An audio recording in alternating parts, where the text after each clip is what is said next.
Okay, it looks like we have pretty close to the number of folks we're going to have for the session. Thank you very much for attending. We appreciate it, and welcome to the final session of our day today, Thursday, for the Health Literacy in Action Conference. This session is Telehealth, Friend or Foe to Health Access. We have three speakers who will be providing our panel of three speakers will be providing a very diverse look at telehealth from a couple of different perspectives. Dr. Elaine Kuhn is a physician and researcher. Arjun is a patient who will be providing the patient perspective, and Patty Herrera is works at a social services agency and is a community health advocate, and will share her perspective from that, or share her thoughts from that perspective. So I'm going to ask the rest of the speakers to go ahead and mute your video until you're ready, and let's go ahead and we'll get started. Before we do, I just want to say, telehealth has taken on a particularly important role during the pandemic. The ability for people to have face-to-face meetings has been severely compromised and limited. In many respects, having the ability to have telehealth visit has been a blessing for a lot of folks, but as so many other things have shown us, it's also really shined a light on some of the disparities that a lot of our community faces, and just this gap in health equity and some of the challenges that we have. And so what we really want to try to examine in this session is to understand what some of those gaps are, and think about some ways that we can really try to deal with that, to try and level that playing field, because it's not a level playing field right now. And there are a lot of disparities and there are a lot of challenges. And so we are going to start off with a physician and researcher who's done quite a bit of work in this area. Dr. Elaine Kuhn is a general internist and assistant professor of medicine based at Zuckerberg San Francisco General Hospital. She's interested in leveraging technology and implementation science to improve equity in delivery of primary care. Dr. Kuhn is a mixed methods researcher, implementation scientist, and informatician. Her research aims to develop, pilot, and implement interventions that improve chronic disease outcomes for populations that experience disparities, particularly those cared for in safety net systems. Her research interests are driven by her experiences as a primary care clinician caring for diverse patients within a safety net setting. And so I'd like to turn the program over now to Dr. Elaine Kuhn. Thank you. Great. Thank you for that great introduction.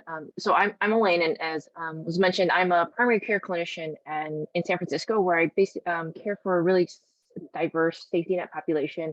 Over 50% of my patients do not speak English as a primary language. And so a lot of sort of the work and my perspective is driven from my experiences as a clinician.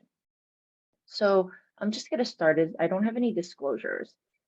And what I want to do is first just set the context for our conversation today. I think when a lot of people think about telehealth, their first thought jumps immediately to video visits and telemedicine. And what I want to highlight with this slide is that there's actually lots of different forms of telehealth, and that when we think about sort of the ability of telehealth to increase access, we should be really thinking about all these forms of telehealth. So again, virtual visits is what most people think about, and that's really the synchronous care between a patient and a clinician. However, there's lots of forms of asynchronous care that really have been adopted even before COVID, and that are sort of increasing in interest and increasing in adoption. I want to highlight in particular e-consults, which have been used by lots of systems. So that is when a clinician consults another clinician asynchronously and are able to get sort of feedback and clinician feedback from a specialist to a patient, sort of to increase access, as well as thinking about asynchronous patient to clinician interaction. So we think about secure messaging or other forms of a patient and a clinician interacting that aren't at the same time. And these are ways that really have potentially increased access for some patients. I will again focus primarily on virtual visits in this talk, but I just want folks to keep in mind that when we think about telehealth, there are other forms of telehealth. So when COVID hit, I think there was a lot of concerns amongst folks, especially who cared for more vulnerable populations, that patients might be having some issues with access. And that's not really surprising. So this is a screenshot of just me Googling telehealth in Google. And you can see, in these photos, you have all these patients with computers. They have a nice setup. It looks like they're really all set up to do telehealth care. And this really did not resonate with my experience with my own patients providing telehealth. And this is something we were really worried about early in the pandemic. And so myself and a couple of my colleagues from UCSF, we just wanted to see who was accessing healthcare in the very beginning of the pandemic when it was primarily video visits. And so in the blue bar, we have the folks who were accessing it before the conversion to virtual visits. And then the orange bar is who was accessing it afterwards. And as you can see here, the groups that we would expect to have some concerns potentially with accessing video visits were accessing care at a lower rate. So older individuals, folks with non-English language preference, those who are publicly insured by Medicare or Medicaid, as well as populations of color. And so this was really, again, if you look at these data, was from the end of March and the beginning of April of last year. Really early on, there were huge gaps. And I'm sure that Arjun will probably highlight this a little bit more, but it's not surprising that there were some gaps. There's a bunch of patient-facing barriers to telehealth. The way I like to think of it is sort of three sort of large buckets. The first is whether or not patients actually have a device and a video-enabled device. The second is whether or not there is access to high-quality data. And that includes sort of unlimited smartphone data, for example, or even just high-quality broadband data.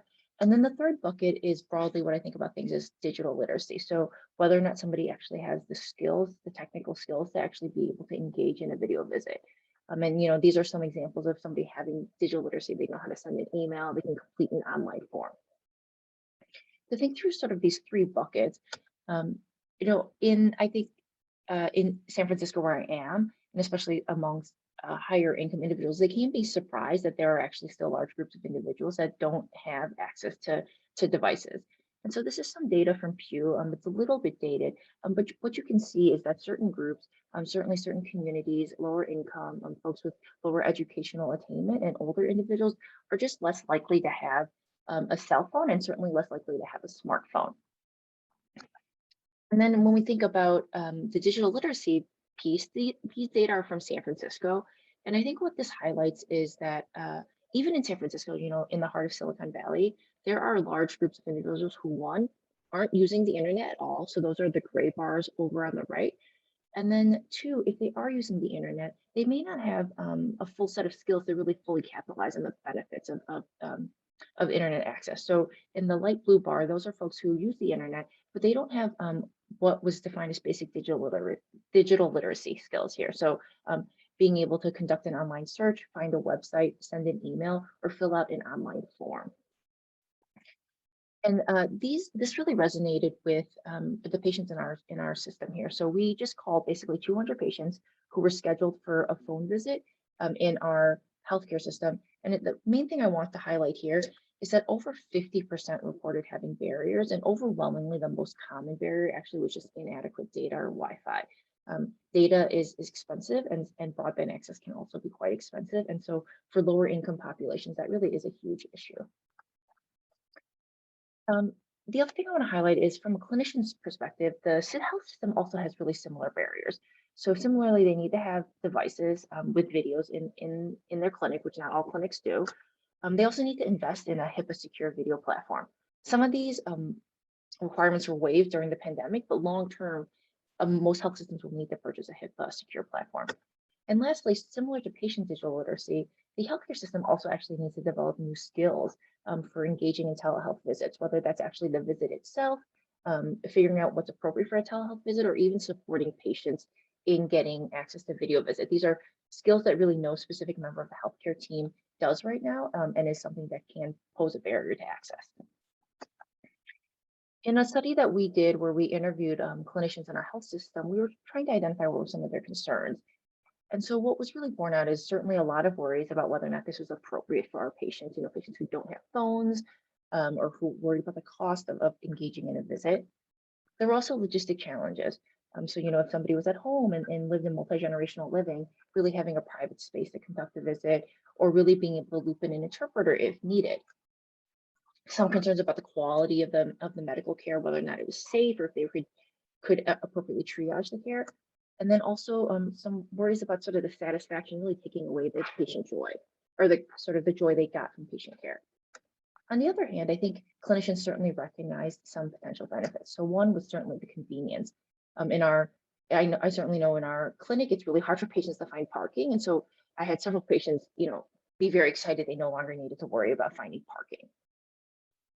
And then also certainly some clinicians felt that patients actually felt more comfortable engaging in virtual visits and felt more comfortable sharing that information.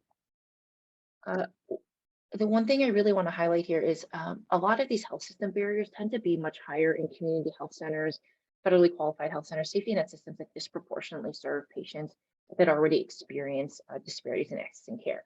And so what this study looked at is safety net systems in California and the type of visits they had during the beginning of the pandemic. And what you can see in orange is the in-person care, but the audio visits are that sort of dark, I don't know, a dark teal color. You can see that the audio visits are just way more higher in frequency than the video visits, which are in gray. And so this is really highlighting that video visits really were posing potential barriers to access and was hard for some of the safety net systems to provide. Part of the reason for this is, cost and reimbursement, which was largely waived during the pandemic. But the really big thing to highlight is that although reimbursement improved, and you can see here on the right, all 50 states are reimbursing for video visits. Very few states are reimbursing for audio only services. And as that previous slide showed, audio services are really what a lot of safety net systems are offering. And so I think when we think about increasing equitable access to telemedicine, I sort of think about this in lots of different stages and recognize that certainly as a clinician, we can't control all of it. But at least from a clinician's perspective, there's a bunch of things that we can think about doing. So before the visit, one is really offering it to every patient and really screening for potential barriers and identifying community resources to address those barriers. For example, connection with lifeline programs for devices.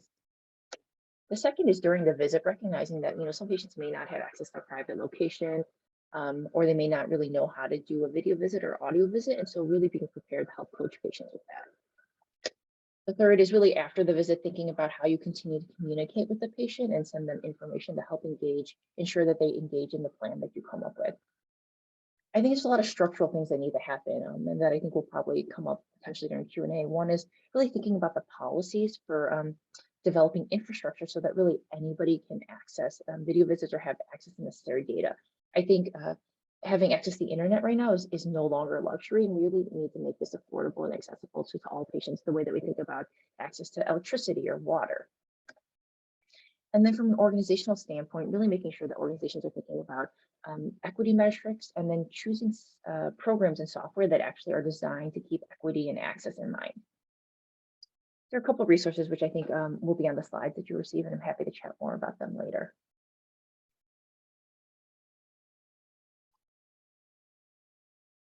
Thank you.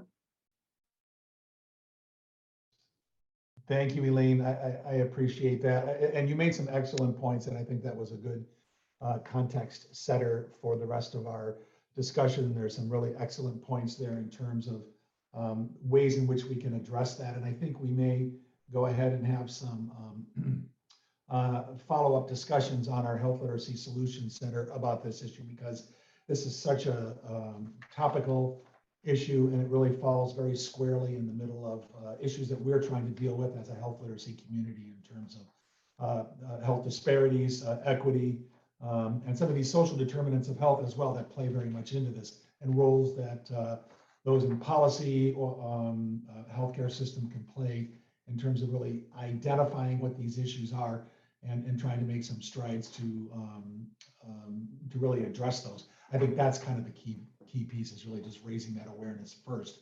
Then we can start looking at some solutions. So thank you very much for that. Our next speaker is Patty Herrera. Patty, you want to unmute and come online here? Patty Herrera is a family support advocate for the La Habra Family Resource Center. And our own disclosure here, Patty and I have known each other for what, about 15, 16 years now. So IHA, our company, runs and administers the La Habra Family Resource Center. We're actually in the same building, although everybody's been working remotely since the beginning of the pandemic. But Patty is the family support advocate for the La Habra Family Resource Center, which is a social services agency here in Southern California in North Orange County. And so the Family Resource Center is a network of community partners, community centers designated to protect children from child abuse through community mental health and wellness resources.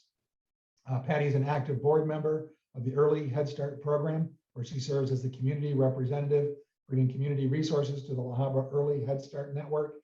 She previously worked with the La Habra School District, providing language assessments for second language learners.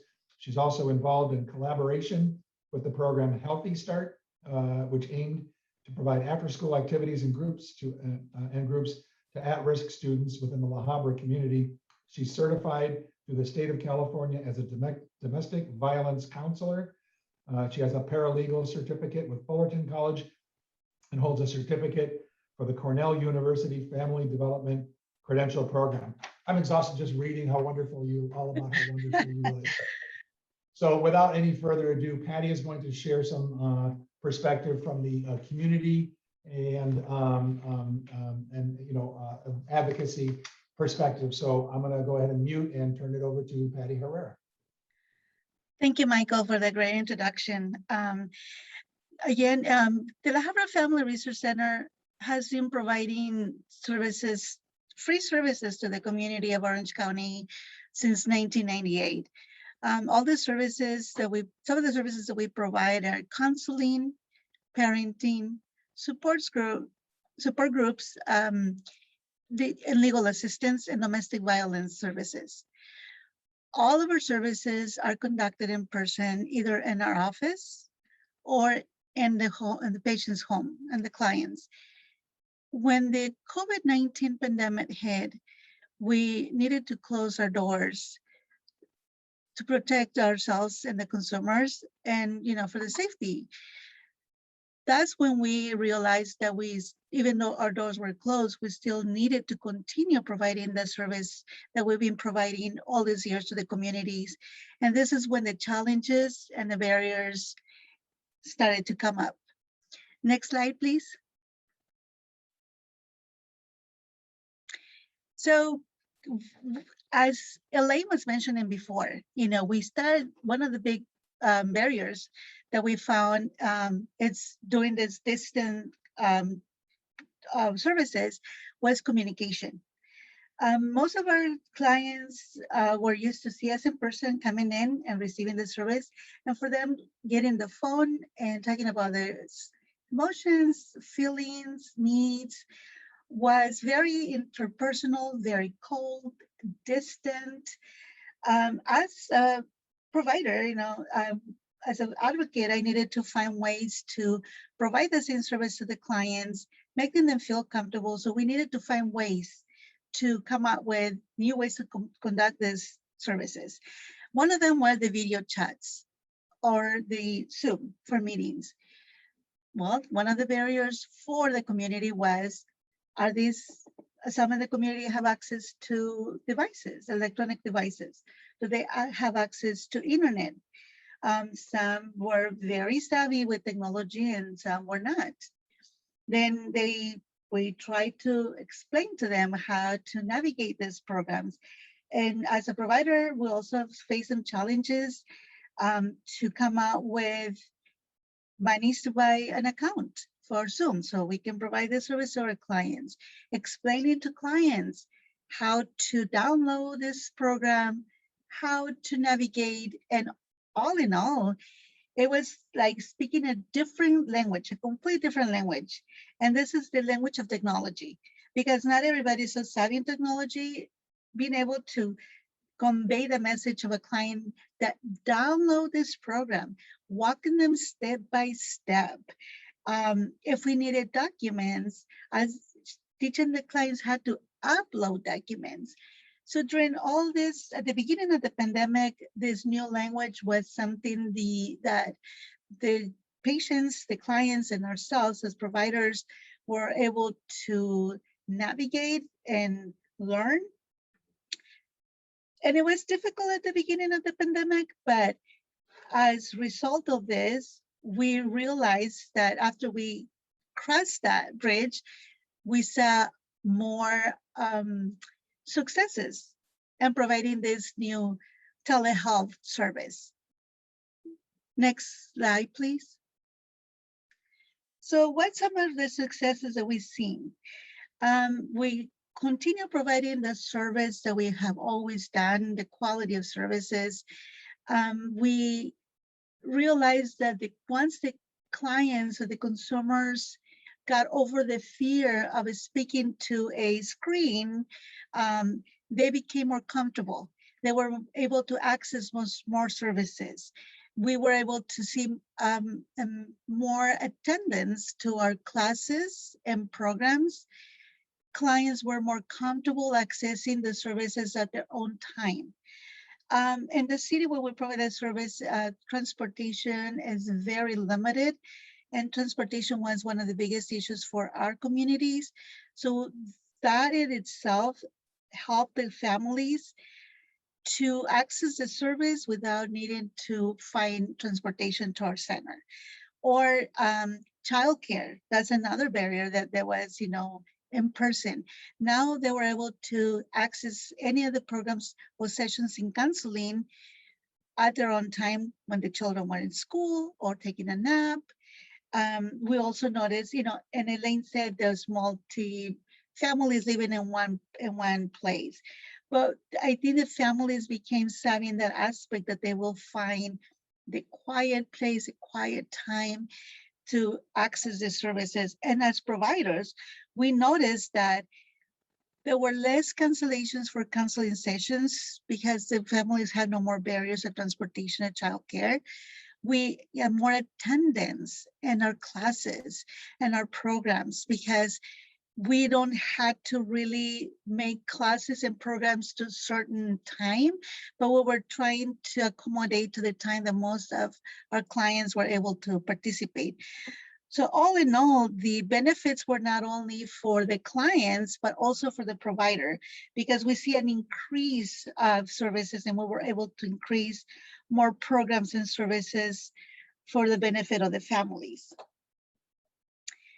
The families also feel more empowered, having the ability to choose the time for their services. It was no longer what we could give them, but what they can access. And that gave them a way of feel more in control. They also learn how to navigate this technology to assist their own families within their homes. The families itself, they realized that this was an advantage after we jump over those hoops of barriers and challenges. Next slide, please. So, after we realized that we were doing much better on telehealth, if the consumers were too, and even though nowadays we're open to the public, our doors are open again, we still offer a choice to our consumers, our patients, clients, to choose what type of visit they want. Do they want an in-person visit, or do they want an e-visit? And surprisingly, what we was a barrier before, now our clients choose to do more online services, more video chats and video programs, because it's convenient for them. So what this worked for us at the time is we were able to meet at the level with the clients were. So we tried to figure out, what do they have? Do they have a device that they can do video chats? Do they have access to internet? They don't, but they have a phone. Okay, maybe we can just do phone call. More clients were comfortable texting. So we were accommodating to their needs. So that was a text, we were doing texting, we were doing phone calls, we were trying to meet the patient at where they were at. So we also have another thing was, as a provider, we needed to learn about these new programs. We needed to learn more how to download programs, how to navigate these programs in order for us to teach our clients. We were able to put more programs out to the clients, like how to use a computer, how to use technology. So we're investing not only on us, but on our consumers, because all in all, they will be needing the services. When another thing that works really good is when you provide services online or distant, you need to provide them easy access. Things that they can understand, they can really are clear and easy to read, easy to understand. If you're using a Zoom code, rather than give them a password and a code, try also to make a link. So it could be easier for them just to click on the link. If they're going to use their phone, give them the phone number. Try to meet them where they are. Be creative. Be creative. If you through Zoom, you have access to share your screen. So if you need to show something on the screen, it'll be easier for our clients because sometimes they're visual. They need to see things to make them clear and clarified. And this is something that we are, as professionals, we are learning how to convey the message, and we had to learn and we had to invest in ourselves and our community. So, nowadays, we are getting better at it. And again, our clients rather do this online because it's convenient. So we are very happy that they're able to provide the service on both person and online. But don't be afraid of it. If you still feel like telehealth is challenging, try new things, try new programs, be creative and make this easy and to convey the message and easy to read and understand for our consumers. Thank you. This is my contact information. Great. Thank you so much, Patty. You make some excellent points there, and I appreciate that. And I think we'll circle back to that at the end of the presentation. One thing I did forget to mention, my apologies, was if you have a question or a comment or something you would like to add, there's the Q&A box at the bottom of your screen. Please post your questions there. If you want to just chat with one another, shout out to say, hey, haven't seen you in a long time, glad you're in this session, that would be the chat box. If you have a question for the panel or a thought or something you'd like to share, please go ahead and put that in. And after our final presentation, we will circle back to that. And so now it's my distinct pleasure to introduce Arjun. Whenever we put on one of these conferences for healthcare professionals, health literacy professionals, one of the things that we always try to do is to make sure this is not just a one-sided dialogue and conversation from amongst our own selves, that we do encourage and bring in that, voice of the patient, voice of the consumer, because there's so many things that we as a health literacy community and as healthcare professionals, we can come up with a lot of things, but we really need to be able to hear the other side, kind of look at the flip side of the coin, as it were. And so Arjun has been kind enough to join us. So let me just provide a short bio for him, and then he's going to share some thoughts from his perspective and experience. Arjun is a working professional in Toronto, Ontario.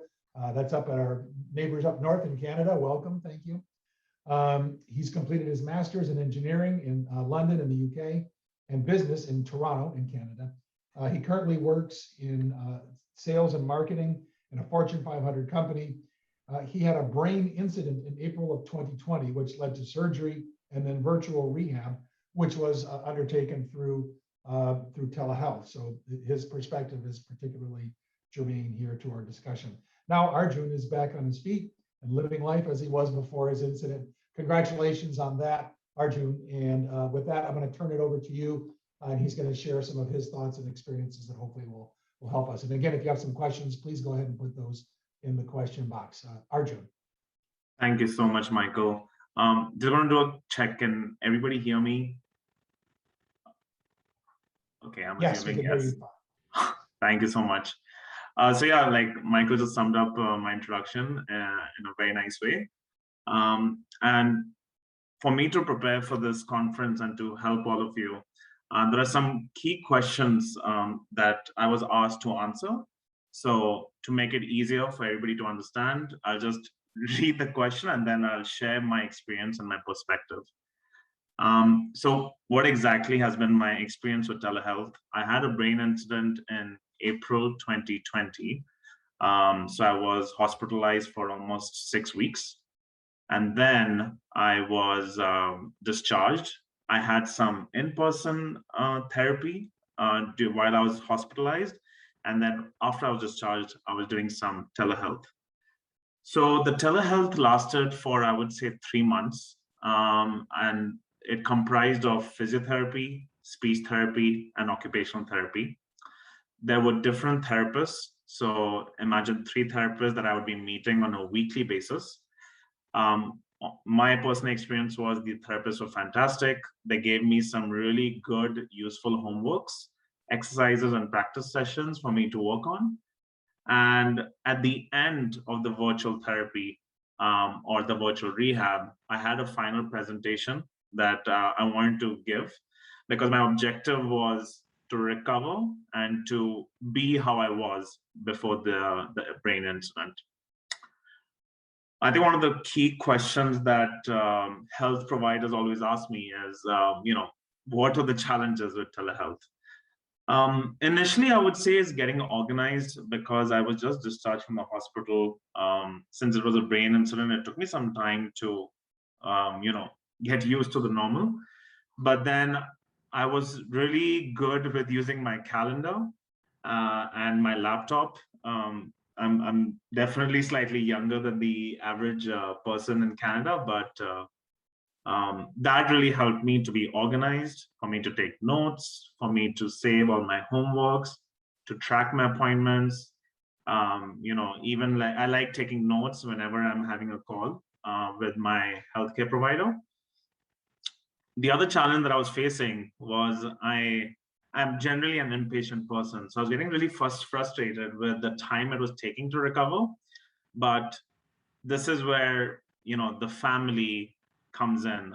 So I live with my wife in our home. My parents are in India. And, almost on a daily basis, we would have calls to give them like a very quick status update, the progress, and them reassuring me helped me boost my confidence and helped me be more patient and get less frustrated with the time it took.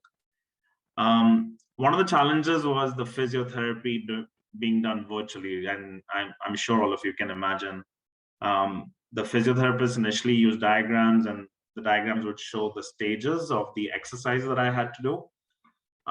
Sometimes the diagrams were not very clear, but then I would vocally share it with the therapist, and then she would actually do the exercise in the call. And that's where I think a video call really helps, because I could clearly see what she was doing and what she expected me to do, which helped me improve my posture and my stance in the exercises. So what are some of the things that my providers did that really helped me feel more comfortable and helped me with my recovery? I think all 3 of them started off the kickoff call by asking my objective. And I think that is super key. And I think once they heard my objective, they ensured all the trainings, all the activities, all the homework that I had to do was for me to achieve that objective, in the time that was provided. They were generally very friendly, very warm, very patient with my impatience, super punctual. They were super responsive on my successes, on my challenges, and whenever they observed, if I was struggling in something, they would, modify the homework to ensure that I was on the best path to recovery. There was some times when telehealth is not the ideal choice to observe and see somebody's recovery. And that's where they use my wife. So my wife would come in some of the sessions and observe and listen. And she would then, after the call, give me feedback on, what I did well, what I could improve on. And then the therapist would even talk to my wife in the call and ask her to, help me with some of the exercises or some of the work that I had to do. In general, if I had to provide advice to all the healthcare providers that we have in this call for telehealth visits, I would strongly suggest talk about the objective of your patient that you're helping to recover. And the objective, so I'll give you my example. My objective was twofold. There was a professional objective and there was a personal objective. And I wanted to achieve both as soon as possible. And definitely then they catered all the activities and exercises for me to achieve those. Honestly, I would encourage to have multiple types of therapy if that is what the patient needs. And I would say have it like concurrently, because the fact that I had all 3 types of therapies every week helped me like develop all my, you all know better, but all my senses and my overall feeling. And generally it was 1 hour of physiotherapy, 1 hour of occupational therapy, 1 hour of speech therapy, and that really helped my all-round recovery. If your patient has family and friends, that would 100% help, because I would say the telehealth calls are where I wasn't really recovering in those calls. I was recovering outside those calls when I had to do the homeworks and learn feedbacks from my wife and my parents. 100% to stress on the point that I shared before, do provide homeworks to them so that they keep working on the tactics or the tools that you provide to them in those telehealth calls, so that they try to get to their healthcare objectives. And I didn't notice Patty talking about the technology aspect. That is super key. Luckily, I have a laptop with the camera, so video calls were easy. But I can totally imagine that a big chunk of your patients might not have that. So if you can't use a video and you had to use audio, I would honestly suggest that be a bit more vocal about you listening to your patient. You could put in some filler words, or you could ask follow-up questions, and maybe let the patient know that it's okay for them to interrupt you, because it's all audio, right? So they might have questions, and if you're showing them or telling them a lot of information, they might get lost somewhere. So 100% you want them to be engaged and to provide their feedback. So these are the 4 main questions that I had prepared for, but I know there's a Q&A session in the end, so absolutely happy to answer any questions on telehealth for you and my experience. I'll hand it over to Michael. Great, thank you, Arjun. That's very, very valuable, and I sure appreciate that. Could we have our other 2 speakers, Elaine and Patty? Can you go ahead and unmute your audio and video? And we're going to open up the questions here. I know there were a couple questions that were posed in the Q&A, and Elaine, you were kind enough to answer those. Before we get to that, though, I want to do a little perspective here in terms of telehealth, and just maybe frame a few things for a way we can think about this. This uptick or rise in telehealth visits really came about as a result of the pandemic, and I think people had to really jump into this very quickly because there weren't any alternatives, and people were either were not allowed to or were very concerned about going out into the community when the pandemic hit. And so having to switch from those live visits to a telehealth one, as we've heard from our 3 speakers, that there were significant challenges there. I think it's important, though, for us to understand that this is not just a straight proxy kind of swap out here, the in-person visit and the telehealth visit. I mean, having your encounters with a clinician or an advocate or social service professional such as Patty, in many respects, those are the same, but we all, for those of us who have been fortunate enough to have health insurance and have access to a primary care provider, we've kind of grown up with that notion of, I'm going to the doctor's office, right? And there's a whole ritual involved in that. And for many, it's, do I have transportation? Do I have a primary care provider? Do I have childcare? Can I miss work? Do I understand what the provider is saying to me? And what is the nature of that encounter?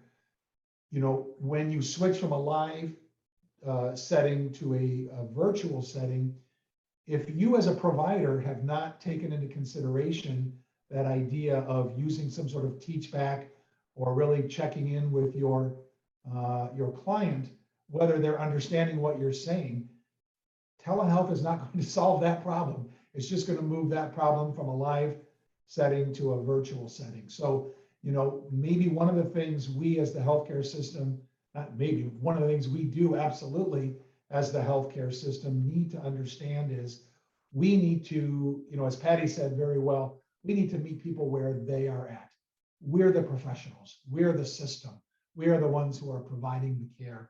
The ones who are coming to us are the ones who are in a position of vulnerability, of need, and are not the ones who have spent significant amounts of their time learning about the jargon and the language that we use, how we manage healthcare systems, how we rehabilitate, how we access community resources, all of those sorts of things. It's our responsibility to be very clear when we communicate these sorts of things.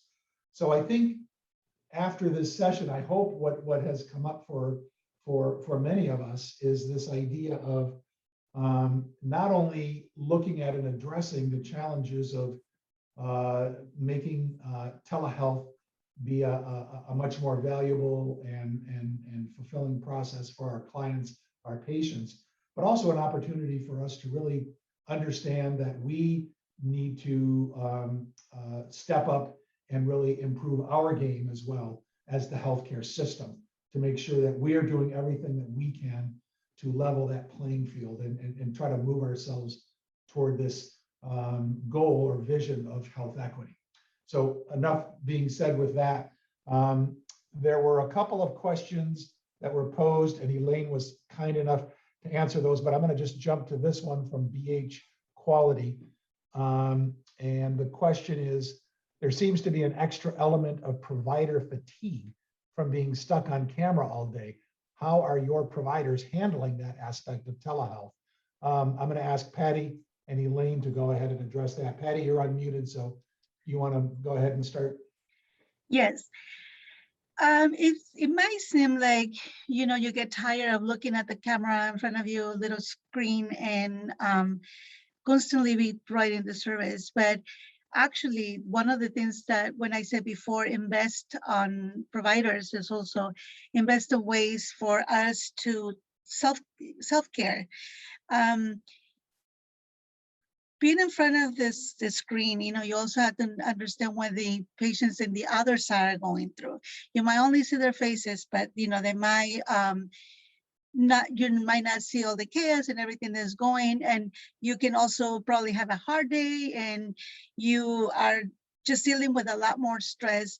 It's very important for you as provider to check in with yourself, to regulate yourself, to take your break, to take your breathers. And it's as many patients or clients or either you want to see in a day, you really need to stay on focus.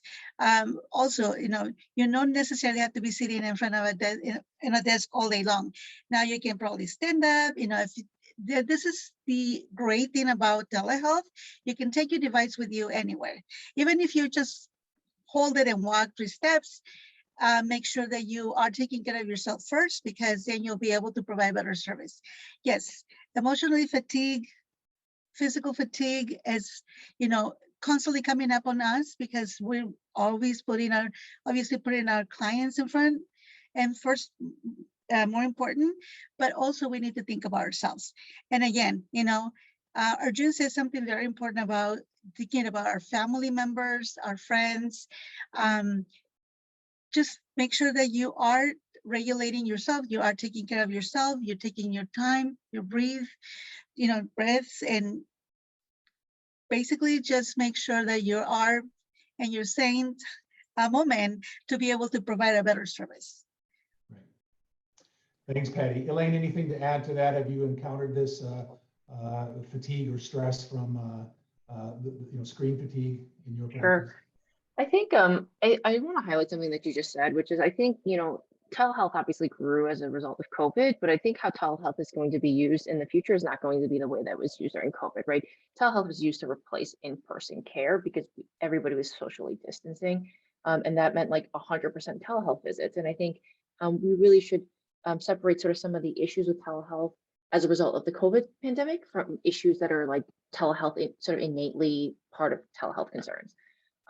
In our health system, sort of the reality, San Francisco has a really high vaccination rate. And a lot of our patients were frankly sort of tired of doing telehealth visits, like they wanted to come in person. And so reality is most of our clinicians right now are sort of 80% in person and like 20% telehealth.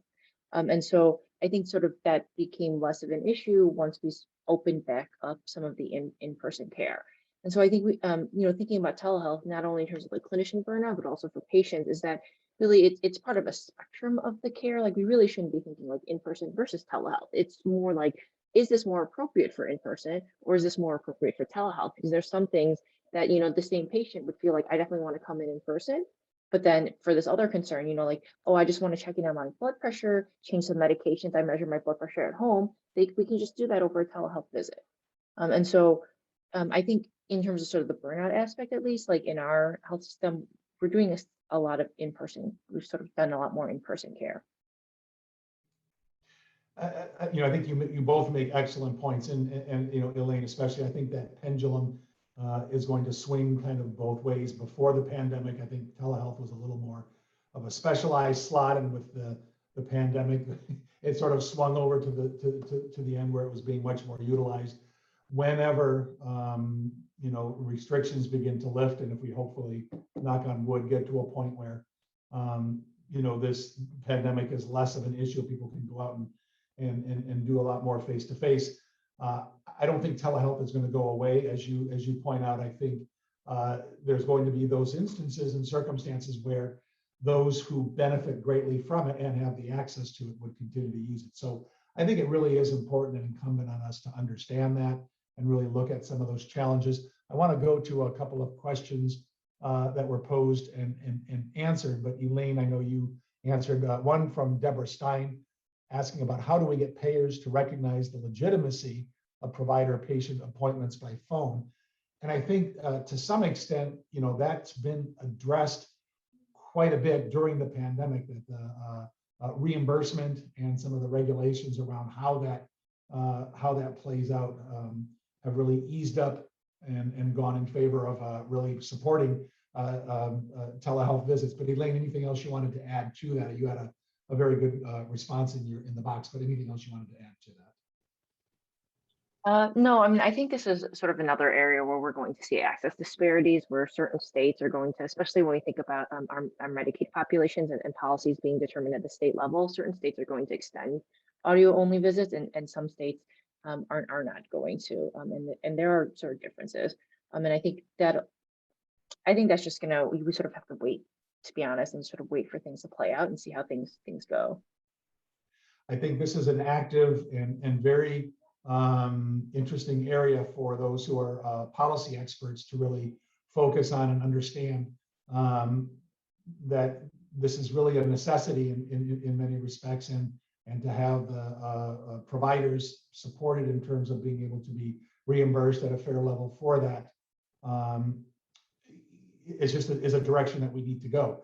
If providers are not being supported and reimbursed at a fair rate, a lot of those providers are just simply not going to provide telehealth visits. And that, of course, is a trickle down to those in the patient population who that may have been their only lifeline or the only ability that they had to connect with providers. And then there was one other question from Heather Whitman about, did you make your own videos on how to do telehealth videos, or did you use a canned resource?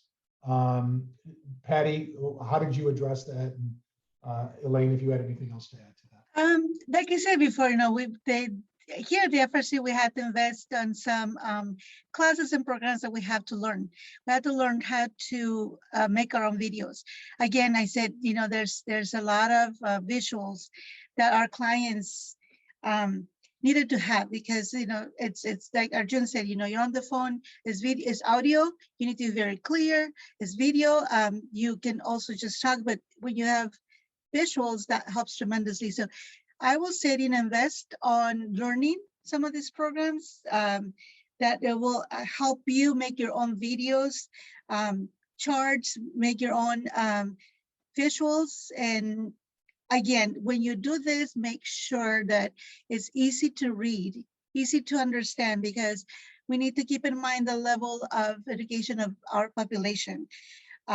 So you need to get to the level where they are so they can understand, because you can be very creative and get something very fancy, very video, really explain something in terms that the population might not be able to understand. So there alone, you're just not conveying the message the way that you might want to do it.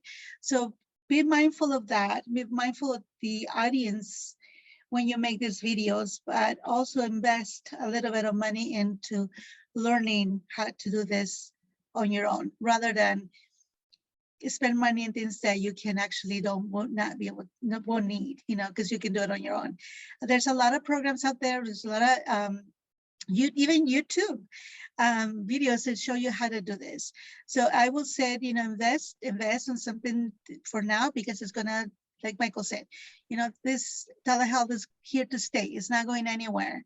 Even if people want to be in person, there's a lot more people that learn about the benefits of it and then want to continue doing this.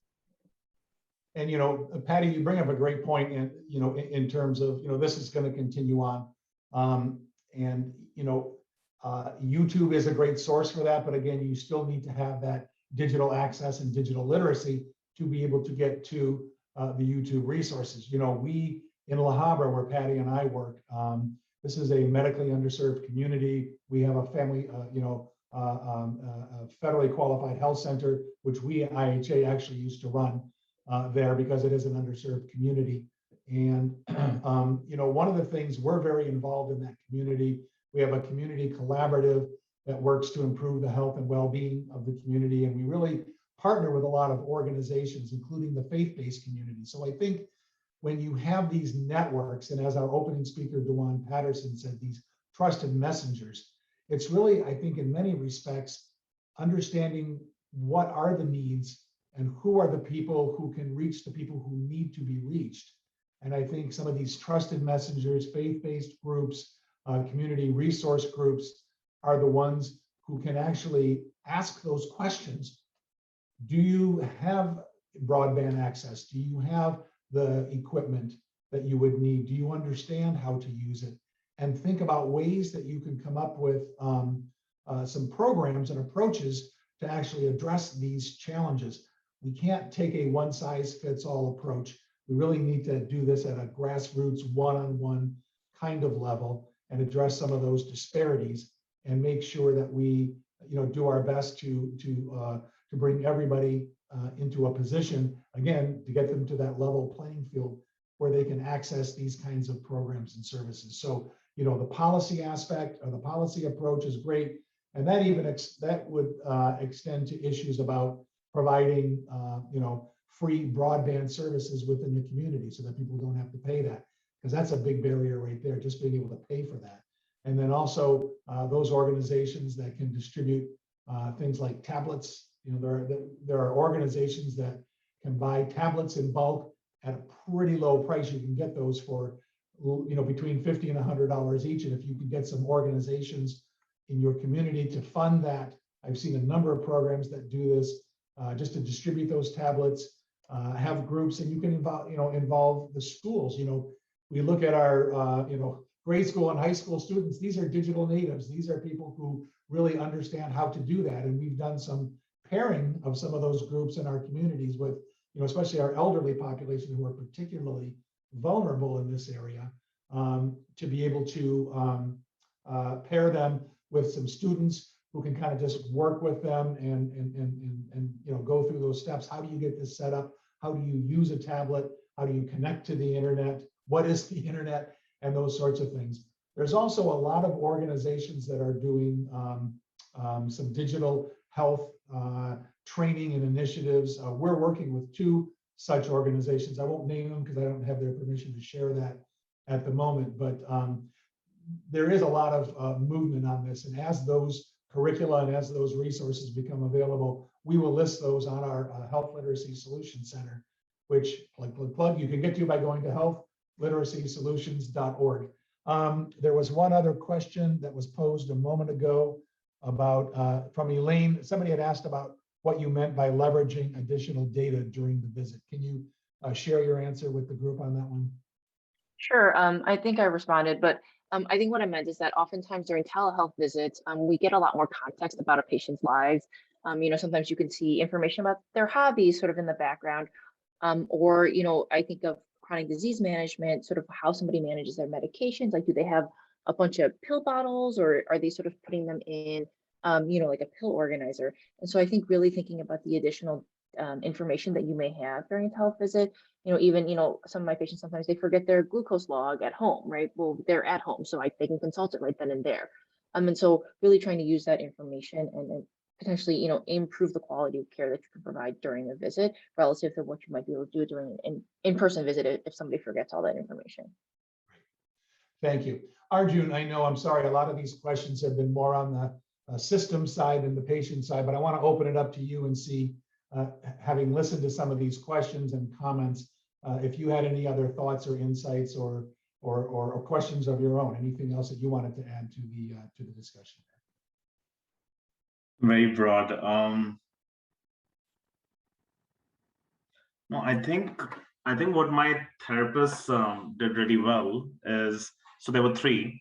So from the 3, 1 took like the lead role, and I don't know how many patients are going to be needing multiple therapists or healthcare providers, but 1 took a lead role, and then she would be up to date with how I'm doing in terms of physio, occupational, and speech. And then at the end of my virtual therapy, because my objective was to get back to normal, get back to how I used to work, get back to how I used to think, she then organized a meeting where I would share like slides or my presentation that I would normally share at my workplace. And then I had told her, like, all 3 of you act as buyers, and just for everybody, I'm in sales. So I told them, act like buyers, be difficult on me, because that's what I'm used to. And don't take pity on me just because I'm going through, treatments. And that really helped because, I was thinking on the top of my feet. I was able to critically analyze the questions they were posing at me. And yeah, that I would suggest, depending on your patient, of course, I like to challenge myself. So I told them to challenge me. That's great. I mean, I think that notion of really not making assumptions in terms of that relationship with your client, with your patient, is great advice. Patty, Elaine, we're almost out of time. Any other last minute thoughts you wanted to add? Yes, Michael, I want to piggyback on what Arjun said. Become a team. It's very important when you're providing a service. It's not us and them. It's a team. And the consumers, the patients, and the clients are more willing to participate in access programs when you are part of them. So makes it easier on you, and also makes it easier on the clients. So become a team, be part of it and be involved as much as you can. Yes, we're the professionals, but then the consumers, but we still need to team up and work together. Great. Elaine, any other final thoughts? Not that you need to, but if any other final thoughts? And no, I'm happy to, if folks have questions or want resources or anything, happy to field questions afterwards. My email is just my first name, last name @ucsf.edu. Thank you. And Elaine did post, if you look in the chat box, a telemedicine equity toolkit link. Thank you, Karen, for your comment there. Thank you, everybody, for sharing today. This is the end of our first day. I hope you had an excellent day today. We will see you tomorrow morning, bright and early for those of us on the West Coast or anywhere west of us or what have you, and at I guess 10:45 Eastern time. Enjoy the rest of your afternoon and your evening. Thank you, everybody. My thanks to the panel. My thanks to our interpreters, Andy and Casey. We appreciate you guys. You guys are wonderful. And we will see you all tomorrow. Thank you very much. Thank you so much.